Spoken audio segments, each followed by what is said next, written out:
근로자의 도박, 징계할 수 있을까?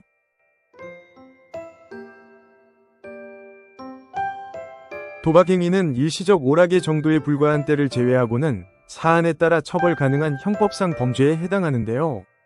특히 근로자의 신분으로 도박 행위를 한 경우에는 그 정도와 무관하게 소속 직장으로부터 징계 처분을 받게 되어 분쟁이 발생하는 일도 상당수 존재합니다. 사용자는 사업 활동을 원활하게 수행하는 데 필요한 범위에 한해서만 규율과 질서를 유지하기 위하여 징계권을 행사할 수 있기 때문에 원칙적으로 근로자의 도박 행위가 사생활의 영역에서 이루어진 것이라면 이는 정당한 징계 사유가 될 수 없을 것입니다. 하지만 일부 기업에서는 사업의 성격이나 특징에 따라 취업 규칙 및 단체 협약에 도박 행위를 징계 사유로 명시해두고 있는 경우도 있고, 근로자의 도박 행위가 근무 시간 중 또는 사업장 내에서 이루어졌거나 그렇지 않더라도 업무에 지장을 줄 가능성이 상당한 경우, 또는 회사의 사회적 평가를 훼손할 염려가 있는 경우라면 정당한 징계 사유로 인정될 수 있다는 점 유의하시길 바랍니다. 도박 행위로 인한 징계 예고 사례 중 운행 전날 동료들과 밤샘 도박판을 벌인 버스기사 사례를 살펴보면 단체 협약의 과음이나 도박 등이 해고 사유로 포함되어 있는 것은 대형 사고가 발생할 가능성을 낮추기 위한 것이라며 업무의 특수성을 고려하여 사용자의 해고 처분은 정당하다고 판결이 났습니다. 업무 대기 시간에 불법 스포츠 도박을 한 근로자 사례도 살펴보겠습니다. 불법 스포츠 도박은 시간과 공간으로부터 자유로워 일반 도박보다 중독성이 크고 근무 시간 중 주의력 저하를 야기할 위험성이 크다며 사용자의 해고 처분은 정당하다고 판결하였습니다.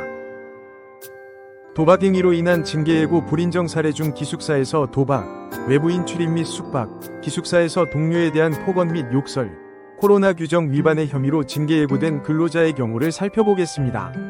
마지막 징계 혐의인 코로나 규정 위반, 실내 운동은 징계 사유로 인정되지 않는 점, 근로자가 도박 행위 자체에 대해 인정하고 있는 점, 도박 횟수도 2회 정도로 일시적 우발적으로 행해진 것으로 보이는 점, 근무 시간 이후에 도박이 이루어진 점, 근로자의 징계 사유로 인해 사용자에게 발생한 구체적인 피해가 없었던 점 등을 종합하여 인정되는 징계 사유만으로 사회통념상 고용관계를 계속할 수 없을 정도로 근로자에게 책임 있는 사유가 있다고 보기 어렵다. 도박과 관련된 징계 처분 중에는 위 사례들과 같이 도박 혐의 외에 또 다른 혐의가 더해진 경우도 상당수 있습니다. 이때 사용자는 징계 혐의로 제시한 모든 항목에 대하여 객관적인 입증 자료를 제시해야 하는데요. 만약 여러 개의 징계 혐의 가운데 일부만 인정되는 상황이라면 결정된 징계 양정이 과하다고 판정될 수 있습니다. 또한 도박 횟수가 적어 상습적이라고 볼 수 없거나 근무 시간 이후에 도박 행위가 이루어진 경우 중징계 처분에 대한 정당성은 낮아질 수 있습니다. 취업 규칙에 도박 행위와 관련된 징계 규정이 존재할 경우 근로자의 도박 행위가 객관적으로 확인될 시 규정에 따라 징계 처분할 수 있습니다.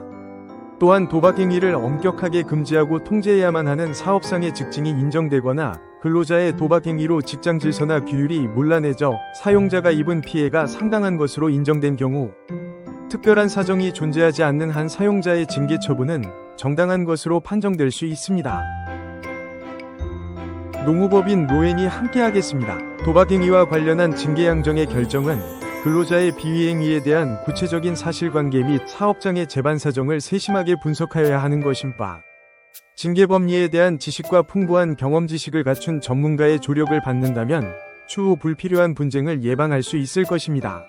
농우법인 로엔과 함께하시길 권해드립니다. 부당해고 구제 신청 전 꼭 해보세요. 농우법인 로엔이 직접 개발한 무료 해고 확률 계산기로 나의 부당해고 사건의 승소 확률을 알 수 있습니다. 자세한 방법은 해고 확률 계산기 사이트 파시브러에서 확인하시기 바랍니다.